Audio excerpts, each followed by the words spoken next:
మాపై సస్పెన్షన్ ఎత్తివేయాలి. అవిశ్వాస తీర్మానం చర్చలో సస్పెండ్ అయిన ఎంపీలను కూడా భాగస్వామ్యం చేయాలి.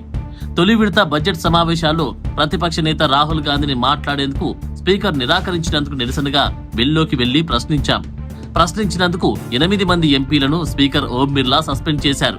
స్పీకర్ ఓం బిర్లా పక్షపాతంతో వ్యవహరిస్తున్నారు అని మా ఆరోపణలతోనే వివాదం మొదలైంది. కాబట్టి మాపై సస్పెన్షన్ తొలగించి చర్చలో భాగస్వామ్యమయ్యేలా మాకు అవకాశం ఇవ్వాలి. మాపై ఇక్కడ కూర్చున్నటువంటి 8 మంది ఎంపీలపై గతంలో సస్పెన్షన్ అంటే ఎప్పుడైతే ఈ సెషన్ స్టార్ట్ అయిందో ఈ సెషన్ వరకు సస్పెన్షన్ చేయడం జరిగింది. సస్పెన్షన్ కి కారణం కూడా దేశ ప్రజలు ఆ రోజు తెలుసు. ఎందుకంటే రాహుల్ గాంధీ గారిని మాట్లాడనీయకుండా ప్రెసిడెన్షియల్ స్పీచ్ మీద ఆయన మైక్ కట్ చేయడం వల్లనే మేము స్పీకర్ దగ్గరికి పోవడం జరిగింది.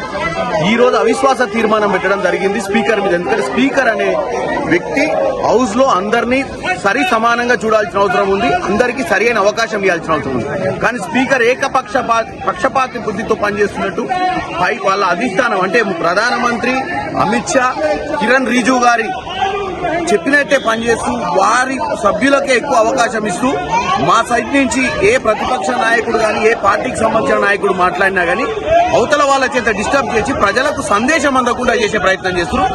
ఈ రోజు ఈ బ్రేక్ తర్వాత 2వ రోజు కూడా మేము ఇక్కడ మకర్ ద్వార్ దగ్గర ధర్నా చేస్తున్నాం. ఎందుకంటే అవిశ్వాస తీర్మానంలో మమ్మల్ని కూడా భాగస్వాములు చేయాలని. ఎందుకంటే మేమే కదా ఆ రోజు సస్పెండ్ అయింది.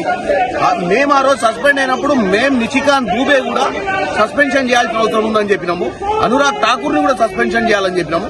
కానీ స్పీకర్ ఎట్టి నిర్ణయాలు కూడా తీసుకోలేదు. కేవలం కాంగ్రెస్ పార్టీ, కమ్యూనిస్ట్ పార్టీ సభ్యులు 8 మందినే సస్పెండ్ చేయడం జరిగింది.